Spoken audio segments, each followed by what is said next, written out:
मेरी 7 कुछ शर्तें आपके प्रति, अगर उनको आप मान लें तो मैं आपके बाम भाग में बैठने को तैयार हूँ। ठीक है ना। तो कन्या ने आपको ये जवाब दिया।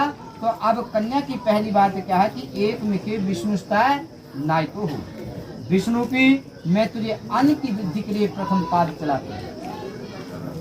तो कन्या ने पहले वाक्य में क्या बोला? तो पहले वाक्य के बीच में कन्या कहती है कि विष्णु की वर, जब मैं आपके घर में जाऊंगी तो धन धान्य मधुर पदार्थ और विविध भोजन आदि की जो कुछ वस्तुएं हैं वो आपको मेरे अधीन करनी होगी।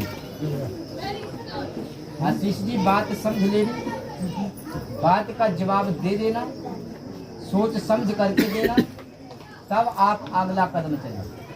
कल को ये मत बोलना कि पंडित जी आप बुला रहे थे और मैं हाँ हाँ करता जा रहा था। ये आपकी बात है, मैं बोल रहा हूँ, समझ ले आपकी बात है। बोला अब जितना भी घर के मधुर पदार्थ हैं वो मेरे अधीन करने होंगे, और आज से जो कुछ आप बाहर से कमा करके लाएं, क्योंकि बाहर पुरुष का होता है और घर स्त्री का होता है, अन्य घर का होता है। बोले आप जो कुछ बाहर से कमा करके लाएं वो सारे का सारा मेरा मान रखने के लिए मेरे को समर्पण करना होगा, मेरे को देना होगा। और आज के बाद किसी के घर के बीच में बिना कारण साइन मत करना, कहीं रात और जगह गुजार करके मत आना। अगली बात, आज के बाद किसी के घर में भोजन मत करना। अगर आपको ये बात स्वीकार हो तो मैं आपके बाम भाग में आने के लिए तैयार हूँ, मैं इनकार नहीं करूँगी।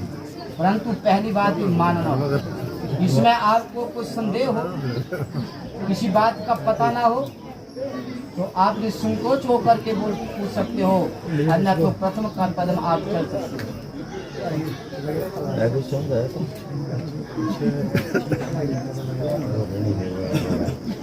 मान लिया आपने, उनका जवान ना हेड़ा जोर ने बोल दिया। देखो ये बात में पता क्या होगा, ये समझने की बोल। इसने पता क्या बोला? इसने आपको बोला कि आज के बाद किसके घर में खाना मत खाना, किसका निमंत्रण आ गया, आप खाना नहीं खाओगे। बोलो खाना नहीं खाओगे। देखो बात बड़ी अच्छी है, बात इसमें रहस्य छिपा हुआ है, परंतु ढूंढना आपको पड़ेगा प्रिय बंधुओं। एक मतलब नहीं आप एक आना जाना छोड़ दो किसी दिन। इसका मतलब ये था कि अगर किसी के घर में खाना खाना है तो मेरे को बता देना, ताकि मैं आपका इंतजार ना करूं। नहीं तो स्त्री जाति का क्या स्वभाव होता है, क्या कर्तव्य बनता है कि पति से पहले वो खाना नहीं खाती है। ठीक है ना। तो क्या पता प्यार की श्याणी का नहीं खानी है, उनके खाए नहीं तो क्या पता। आज ये तांदसी में गालने पे क्या पता, क्योंकि जब कोई हंसता है तो कुछ रहस्य उसमें भी होता है। तो आशीष जी अब इस कदम के लिए आप चल सकते हो। ओम स्वस्ति रवि वचनाम। पहला खाना दोनों कट्ठे गुट्ठे पहले खाने रखो। और दूसरे वाक्य में कन्या ने क्या बोला? इसमें कन्या कहती है कि मैं आपके घर का सब काम काज करूंगी। क्या बोला इसने? कि मैं आपके घर का सब काम काज करूंगी और दासी की भांति भी रहूंगी, मीठा वचन बोलूंगी, अपने सास ससुर की सेवा भी करूंगी। ठीक है ना। कि आपके माता पिता मेरे माता पिता और कन्या के माता पिता आपके माता पिता, ये संबंध जुड़ रहा है एक। लक्ष्मी रूपी कन्या की कोई बुआ है तो वो आपकी भी बुआ है, अगर इस आपकी कोई बुआ है तो इसकी बुआ, मतलब डबल संबंध बन रहा है।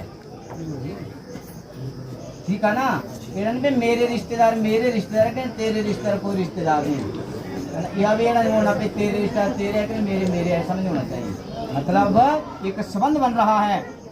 जो ननद आदि हैं, आपकी जो बहनें हैं वो मेरे को बहनें स्वरूप होंगी, परंतु आपको स्मरण रहे, मतलब पूरी जिंदगी में एक ही तरह प्रश्न करे तुम्हारे बार बार आपको स्मरण रहे कि आपको मेरा पालन पोषण करना होगा। मैं अबला हूँ, निर्बला हूँ, क्योंकि मेरे में कोई बल नहीं है, परंतु स्वामी के हो तो मैं बलवाली। अगर आप हैं तो मेरे में ताकत है, अगर आप नहीं है तो मेरे में कोई बल नहीं है। ठीक है ना? तो बोलते हैं कि आपको स्मरण रहे कि आपको मेरा पालन पोषण करना होगा। अगर ये शर्त भी आपको मंजूर है तो आप तीसरे कदम में चल सकते हो, दूसरे कदम से। तो ज़्यादा आपकी नहीं चाहिए समझ। ओम स्वस्तिति प्रति वचनम, ये आप वचन दे दो। अब तीसरे वाक्य में कन्या क्या बोलती है? मेरे माता पिता ने मेरे को बड़े दुख और क्लेशों से पाला। जिस दिन से कन्या पैदा हो गई उसी दिन से माता पिता की चिंता बढ़ गई। उसी दिन से माता पिता ने अपना जीवन कन्या के लिए समर्पण कर दिया। कन्या को पढ़ाया लिखाया बड़ा किया, यहाँ तक लेकर के पहुँचे, और अंत में जाकर के जब कन्या अपने माता पिता की सेवा लायक हुई तो अपने आंगन का पौधा उठाया और दूसरे के आंगन में लगा दिया। ठीक है ना? तो माता पिता का कितना दायित्व है। आज ये कुड़ी जमी और किसी के घर है तो शायद मुँह लट्टियां नहीं कहा जब मुंडू पैदा हुई होता तब बोतला ने बोतला खड़के दिया। ठीक है ना? साक्षी रूप हैं कि आपका दोनों का विवाह हुआ। कल को आप मुकर नहीं सकते हैं कि विवाह संस्कार हमारा हुआ ही नहीं था। शायद बड्डी बड़ा दी मूवी होती देखी था, कहते सारे मूवी के सीसीटीवी कैमरे के बीच में आप। ठीक है ना? और कन्या कहते कि अब मेरी जाति भी बदल गई, मेरा कुल बदल गया, मेरा गोत्र बदल गया, मेरा सब कुछ बदल गया, परंतु आपको स्वामी याद रहे कि आपको मेरा पालन पोषण करना होगा। यह गल्ला बोला बार बार। क्यों? क्योंकि अभी तक दो पथिक आप अनजान हैं। एकदम किसी के ऊपर को विश्वास कर लेना ये भी एक बुरी बात है। कृष्ण ने पहले बोला कि 7 कदम चलेंगे। जो दो राय पत्थरा रास्ते चल हुए ना तो दो कल्ले कल्ले चलो, एक जगह एड़ी होनी थी मित्रता हुई कोई गलाने लगे पड़े भाई तय कितनी जाना। तो ये वो 7 वाक्य हैं। अगर आपको ये भी स्वीकार हो तो आप स्वस्थिति प्रति वचन बोल करके चौथे कदम में आ सकते हो। समझा? नियम तो पूछ ही लेने तेरा भी बोल लूंगा। चली पहुंची तो चला। अगली बात, अब चौथे वाक्य के बीच में क्या? चौथे पद में कन्या कहती है कि मैं सुख और दुख आपके साथ सहन करूंगी। ठीक है ना गल? अगर आप सुखी हैं तो मैं सुख करूंगी, अगर आप दुखी है तो मैं भी उस दुख के बीच में आपका हाथ बंटाऊंगी और आपके क्रोध आने के ऊपर मधुर वचन बोलूंगी। बोला थोड़ा गुस्सा भी आइएगा ना तब थोड़ा जा मीठे वचन लोरी लारी सुनाई करने, थोड़ा जा जलपान करा करने शांत कर दूंगी। आपके सुख के लिए मैं भगवती गौरी का व्रत करूंगी। देखो कितना दायित्व। स्त्री क्या क्या करती है पति की आयु की वृद्धि के लिए? करवा चौथ व्रत करना, गौरी तृतीया व्रत करना और चिड़िया व्रत करना। तो ये क्या करना भाई? आया था उन्हें कभी आना 2 साल। ठीक है ना? तब ये कन्या कहती है कि मैं आपके आयु की वृद्धि के लिए गौरी का व्रत भी करूंगी, परंतु आपको याद रहे कि आपको मेरा पालन पोषण करना होगा। बस एक ही ड्यूटी थी कि मेरा पालन पोषण करना। ठीक है? अगर आप इस वाक्य को भी समझ चुके तो आप 5वें कदम में आ सकते हो। स्वस्थिति प्रतिवचनम, स्वस्थिति प्रतिवचनम। मन नहीं देता? ठीक है। अब 5वें वाक्य में क्या कह रही है कन्या? आपको युवावस्था से लेकर के वृद्धावस्था तक मेरा पालन पोषण करना होगा। मतलब मेरी नहीं रहना पूरी जिंदगी। ये शरीर ढल भी जाएगा, बूढ़ी अवस्था भी आ जाएगी, और आपको साथ में क्या करना होगा? जो हमारा परिवार बनेगा उसका भी आपको पालन पोषण करना होगा। और जो कुछ मैं उचित मांगू सह जो खरा लगा है सह मैं थाते मंगू सह था जो देना पाना इनकार नहीं करना पाना। चाहे सत्या भामा चाहे वो पार जाता वृक्ष लाने भी स्वर्ग लोक से जाना पड़ेगा। जाए देंगे पहले बोली वो नहीं मांगूंगी जो उचित होगा जो मैं समझूंगी आप ला सकते थे वो ही मांगूंगी, परंतु मेरे बार बार मांगने को प्रभु क्रोध नहीं करना होगा।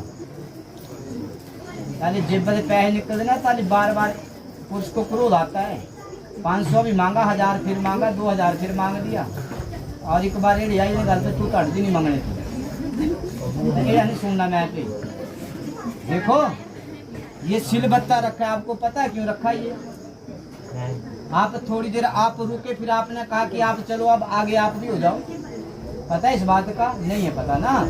सिल बत्ते का मतलब होता है कि जैसे सिल और बत्ता दोनों की मित्रता है, ये अपना स्वभाव नहीं बदलते। चाहे सिला पर पिपलियां पी, चाहे नमक पियो, चाहे मीठा पीसो, चाहे कड़वा पीसो, ये अपना स्वभाव नहीं बदलेगी। तो धृतराष्ट्र में इससे आगे ऐसा है, सुख भी आने दुख भी आने, लाभ भी होना हानि भी होनी। जेड़ा नहीं है पे लाभ हो चली पे उड़ती हो करेंगे, हानि हुई तो थोड़ा लगती है। एक स्वभाव धृतराष्ट्र में एक जैसा रहना पड़ेगा स्वामी ना। और मेरी प्रार्थना है कि आपको मेरा पालन पोषण करना होगा। अगर आपको ये भी स्वीकार है तो आप छठे कदम में आ सकते हो। मैंने ये बात बोली कि छठे पाद के में कन्या कहते हैं कि मेरे संपूर्ण संबंधी आपके दास बन गए। क्यों? बोलिए जब से आपकी बारात यहाँ आई है, कन्या पक्ष वाले आपको चाय के लिए पूछ रहे हैं, खाना के लिए पूछ रहे हैं, हर बात के लिए आपको पूछ रहे हैं। आपकी सेवा में सारा परिवार जुटा है। उन्होंने प्रेम पूर्वक जलपात्र द्वारा कंकण बांध करके मुझे दे दिया। पे और क्या किया? मुझे इस पात्र को बांध करके मेरे को दे दिया। मैंने कोई विरोध नहीं किया कि मेरा हाथ आपके हाथ में दिया। कभी ये मत कहना कि आपके संबंधी ने मुझे क्या दिया। लक दिहाड़ी गाल नहीं दसनी कि आपके संबंधी ने मुझे क्या दिता। उन तो बड़ी अच्छी गाल चली थी। हमारे लोग थोड़े समझकार हो गए कि दहेज प्रथा को दिन प्रतिदिन बंद करते जा रहे हैं। ये बड़ी अच्छी बात है। जिस माँ बाप ने अपनी कन्या को यहाँ तक पढ़ाया लिखाया, लाखों रुपए पढ़ाई के ऊपर खर्च कर दिए, क्या क्या पूरी उम्र सब जिंदे रहे, उनका भी तो अपना जीवन है कुछ ना कुछ, ठीक है ना। बोले ये प्रेम पूर्वक दिया मेरे को, ये भी बड़ी खरी गल हुई। प्याज थोड़ी एक और प्रथा चल रही हाँ बड़ी प्याज बगैर है कभी बचते नहीं है। और से प्रथा ही क्या आई, एक जयमाला कने एक बरमाला। यह जयमाला का क्या मतलब कने बरमाला का क्या मतलब आया किसी को पता? पाया दे सारे पता किसी को नहीं आ। बोलते लगन रही हुआ है, ये चीज हुई है। एक मेरे लड़ी पे बेचारा बोला पंडित आए अपने न्याणे कपड़े पहनाओ दे, बोलो झारा झारा दे सूट लिंगा दे, कपड़े तो रही है पाने थे। मैं ठीक है बच्चा कपड़े पा लेने, लगन को रही हो लगन पहनना। पुरोहित का कर्तव्य बनता है कि वो अपने यजमान के प्रति का लगन समय के ऊपर लगाए। बुरा तो मिले ना सुन लो, परंतु तसल्ली हो जाएगी कि काम हमने ठीक किया, अच्छा जैसे प्रभु से लेना होता है। तो जयमाला अर्थ क्या? जयमाला सीता ही पाई थी राम मन। पूरी जिंदगी सुख पाया, बोलो पूरी जिंदगी सुख पाया? कभी सुख नहीं पाया सीता ने। अयोध्या में जाती ही 14 वर्षों के वनवास के लिए चल पड़ी। वनवास से हटी ने आई, आधा जीवन जाकर के वाल्मीकि क्या उसने व्यतीत किया। यह भी जयमाला पाऊ दी तैथी कोई शर्त रखोगे तन तोड़ना तो जयमाला पानी उनको ही पानी मुझे पता ना। और दूसरी बात, जयमाला होती है जहाँ पर शर्त रखी होती है। और बरमाला किसको बोलते हैं? बरमाला बोलते हैं बारात आई है, कन्या को अपने वर चुनने का पूर्ण अधिकार है। जो अच्छा लगे उसी के गले के बीच में हार पहना दे, वरमाला हो गई, अपना वर स्वयं चुने। तो विश्व मोहिनी ने क्या किया था, विष्णु के गले में जब वरमाला डाली थी, द्रौपदी ने अर्जुन के गले में डाली थी, द्रौपदी ने सुख पाया। पार्वती ने भगवान शंकर के गले में डाली थी, क्या सुख पाया। इस करके प्रिय बंधुगणों, इन बाहर की चीजों से बचो, जितना हो सकता है बचो। अपने सनातन धर्म का समर्थन करो, अपने 4 स्तंभों का इज्जत करो, अपने 4 स्तंभों के बीच में बैठो, आए हुए तिथियों का सत्कार करो। तब प्रिय बंधुगणों, हम सबसे आशीर्वाद लो। ये विवाह एक संस्कार है, इस संस्कार को अपना करके जो है अपने जीवन में उजाला लाओ। अब आपको ये बात भी कन्या की, कन्या कहते हैं साथ में रहने से झगड़ा भी हो जाता है, मतलब कट्ठे रहना है तो गलती मेरे से भी को झगड़ा भी हो जाना, परंतु उस झगड़े का मतलब ये हो कि अंदर बैठ करके समझा देना। यहाँ पे मारी ये गाल होकर सारे गाँव टंडोरा पिटे, कंगोरा पूरे तलाई गया, तलाई तो डिस्ट्रिक्ट बैठ गई। ऐसा काम कभी मत करना। गृहस्थाश्रम है ये, कई प्रकार के दुख सुख आते हैं, कई प्रकार की बाधाएं आती है। समझकार वो है जो उन बाधाओं को लांघ करके आगे बढ़ता है। अगर आपको आशीष जी ये बात भी अच्छी लगी हो कन्या के, तो आप 7वें कदम के बीच में चल सकते हो। तो 7वें वाक्य में आ सकते कि हवन यज्ञ, जब भी कोई हम कन्यादान या कोई ऐसा पुण्य कर्म करेंगे तो मैं आपके साथ ऐसे ही बैठूं। ये पीला पटका लड़की हो ना इतनी पूरी उम्र रहना, ठीक है ना। ये रंग जो भी बोल दे, इसको ग्रंथि बंधन भी बोलते हैं। ये गठबंधन है, जिंदगी का है। और आपके किए हुए पुण्यों का मैं आधा भाग लिया करूं। बोले शायद तो पुण्य कर्म करने सब गुप्त रूप से में ले लेने, परंतु आपके पाप कर्मों का नहीं। जो आप पाप कर्म करेंगे उनका मैं कोई भाग नहीं लूंगी, परंतु जो मैं पुण्य कर्म करूंगी वो आपको कोई अंश तक नहीं दूंगी। और जब मैं पाप कर्म करूंगी तो आधे पाप का आपको दिया करूंगी। क्या समझे? हाँ, ये बात आपने ठीक की, समझ में नहीं आई, बड़ी खुशी हुई कि आपने बात पूछी।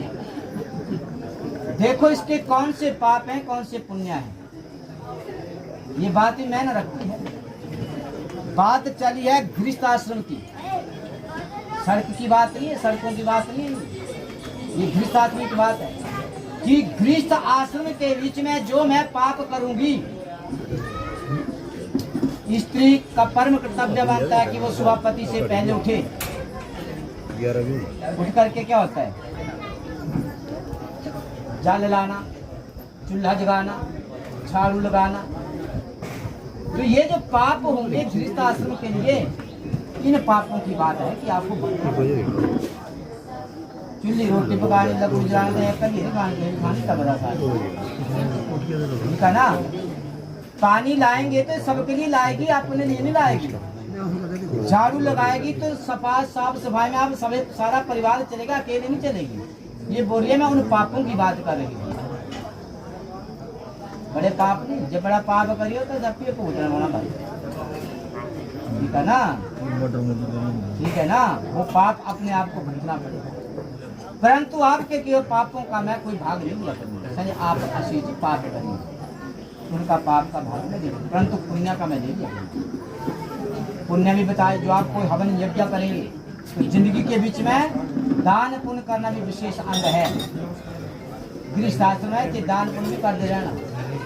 ये तो क्या होया, बोले एक बहुत ही बेचारी ना सफरे कराने थे ब्याह तो ऐसा चली तो सॉरी दे गई तो 5-7 दिन हो गए ब्याह हुई। कहने के भिक्षार्थी भिक्षा मांगने आई है।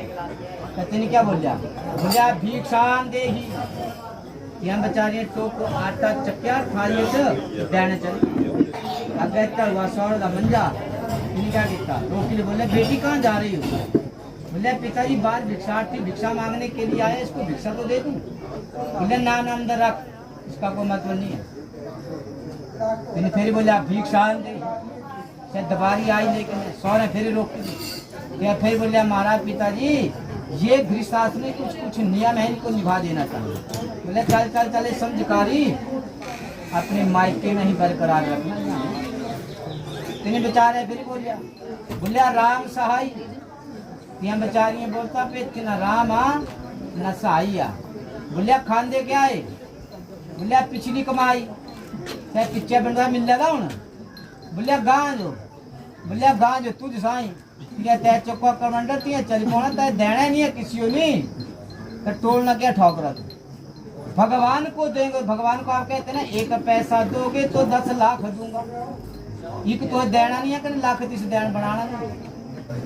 और जी आपके इन्होंने 7 की 7 बातें मानी। आशीष जी आपकी कोई बात मनानी हो तो बोल सकते हो आप है। चलो एक बात मैं आपकी तरफ से इनको कह देता हूँ, बर की तरफ से पुरोहित होने के नाते। वो बर क्या बोल रहे हैं? जी तो इन्होंने बोला कि मैंने 7 वाक्य माने आप, परंतु मैं 7 शर्तां तेरे अगे एक नहीं रखनी। बोले मैं एक ही गल रखनी तो आगे बड़िया गंगियां। बोला मैं नहीं गानी, मैं एक गानी। तो क्या दर्शन क्या बोलिया? बोलिया जब आप मेरे घर में जाओगे तो आपका एक ही काम है कि आपने सदा सच बोलना, झूठ मत बोलना। कहीं याद तो होंगी ना, एक झूठ बोलिया करने की झूठा सुपाने 100 झूठ बोल जाना चाहे फिर सच झूठा झूठ लेना पर जहाज बोल दो झूठ। एक दिन तो पूजा हो जाए। बोलिया क्रोध का परित्याग कर देना, ध्यान मेरे, क्रोध का परित्याग कर देना। बोले जब गुस्सा आंदा भी होगा ना ऐसे चबोड़े छड्डी आना सियो भी नैना। ठीक है। अगली बात बोली आलस्या से रहित होकर के। बोले आलस्या का परित्याग कर दो। गृहस्थाश्रम में हुआ एक गृहस्थाश्रम में कि सोना नहीं मिलता, बड़ा कठिन है। गृहस्थाश्रम में तुझे सोना नहीं मिलता है। आलस्या रहित होकर के, बोले आलस्या का परित्याग और मेरे वचनों को मानना होगा। मेरे माता पिता तथा भगनी का पूर्व सत्कार करना होगा। बोला ऐसे मेरे माता पिता है, इन्होंने पूरा सत्कार होना चाहिए। मेरे माता पिता को अपने माता पिता समझ लेना। मेरी जो बहनें हैं वो भी आपकी बहनें की तरह समझना। इन सभी गुणों को यदि तुम मानती हो तो मैं तेरा पालन जरूर करूंगा। आप निश्चिंत हो जाइए, मैं आपका हर वक्त ख्याल रखूंगा। और कहा कि बगीचे में शराबियों के स्थान में कभी मत जाना। ये तो गल बड़ी अच्छी लिखी थी। चल पे कोई बगीचा बरात आवधी कोई आवधी पे तिथि स्त्री जाति का जाना जो है ना वो निषेध है, वो नहीं जाना चाहिए भाई। जहाँ शराबियों का अड्डा हो वहाँ मत जाना। दूसरे के घर में कभी बिना कारण मत जाना। बोले करे कोई कम काज नहीं है भी चलो पड़ोसी ने घूमी आइए, ऐसा मत करना। बोलिया और पर पुरुषों के साथ क्रीड़ा मत करना। बोले संजय तू जो आदमी जान दे नहीं है ना कि ना हंसना मजाक करना छोड़ देना और बजाना छोड़ देना। क्रिया के भीतर सुख दुख को मेरे साथ भोगना। बोले कर आदि गल करे रहना चाहिए। मेरे घर की बात चारों के कानों में कभी नहीं जानी चाहिए। मेरे घर की बात मेरे घर में रहनी चाहिए। ठीक है ना? निकाले लूना ना भी खाने पे तामी खाना नमक के साथ अंदर बैठ करके खा लेना, परंतु लोगों को ये पता चले कि इनके घर में 4 सब्जियां ही बनी थी। ठीक है ना? तेरा पत्नी वाले नमक का खाद्य ना रुकी खाद्य ये बात कभी दूसरे के कान में नहीं जाना चाहिए। अगर तेरे में ये सब गुण मौजूद होंगे तो आपको चिंता करने की कोई बात नहीं है। तो मैं भरपूर आपका पालन पोषण करूंगा, आपको चिंता करने की कोई बात नहीं। बोले सच्चिदानंद भगवान।